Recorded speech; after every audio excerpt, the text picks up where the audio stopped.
aqui eu ressalto novamente a importância da diferença de potencial da voltagem ou da tensão elétrica, que você deve conhecer e deve fixar bem na memória. Eu faço aqui uma analogia com um sistema hidráulico. Sistema hidráulico que é bem conhecido por nós, uma caixa d'água que está suspensa com uma diferença de nível para o solo. Quanto mais alta estiver a caixa d'água, maior força a água vai ter para descer pelo cano e chegar até a torneira. Maior é a diferença de potencial que nós vamos ter. Por quê? Porque uma caixa d'água suspensa, cheia de água, ela tem um potencial hidráulico grande.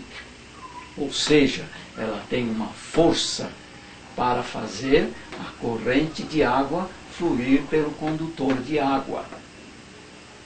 Daí, uma caixa d'água maior permite maior quantidade de água, vai ter mais força para que a água circule pelo condutor de água. Também, quanto mais alta estiver a caixa, maior é a força para que a água flua pelo condutor.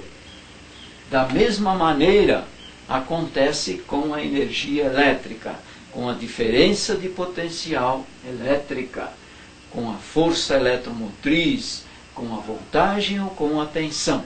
Quanto maior a tensão, maior é a corrente que pode circular pelo condutor elétrico. Neste caso, é água. Se eu abro a torneira, a água flui pela torneira. Se eu fecho a torneira, a água não flui. Da mesma maneira, acontece com uma chave elétrica. Você observou na primeira parte da lição que nós falamos das chaves, nós mostramos nos esquemas que a chave elétrica ela permite a passagem da corrente ou não. Ela interrompe a passagem da corrente ou não, corrente elétrica. No caso aqui, um sistema hidráulico é a torneira que permite a passagem da água. Diferença de potencial. Da mesma maneira, é semelhante a uma diferença de nível de uma caixa d'água. É a mesma coisa que a força potencial que tem uma caixa d'água suspensa. Agora, eu falo a respeito deste condutor. Observe, se este condutor fosse mais grosso ou tivesse um diâmetro maior, o que você acha que aconteceria? A água circularia com mais facilidade.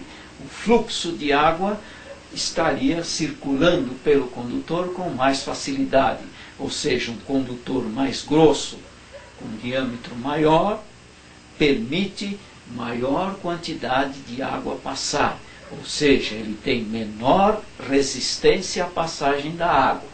Se o condutor for mais estreito, diâmetro menor, mais fino, ele tem mais resistência, ou seja, a corrente de água é menor porque ele apresenta resistência maior. É o que nós vamos falar em seguida a respeito de resistência elétrica. Da mesma maneira, um condutor elétrico com diâmetro pequeno permite uma certa quantidade de corrente elétrica. Se o condutor tiver diâmetro maior, for mais grosso, ele permite maior quantidade de corrente elétrica. Aí, este condutor de baixo tem menor resistência.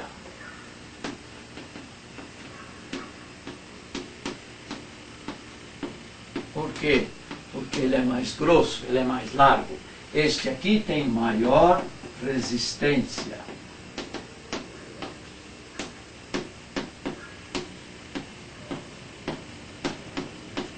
Onde circula mais corrente elétrica? Num condutor mais largo ou num condutor menor? no condutor que tem menor resistência ou maior resistência? Logicamente, naquele que tem menor resistência. A corrente flui mais neste aqui do que neste. Maior resistência, menor corrente elétrica. Menor é o fluxo de elétrons. Menos corrente elétrica passa. Menor resistência, maior é o fluxo de corrente elétrica.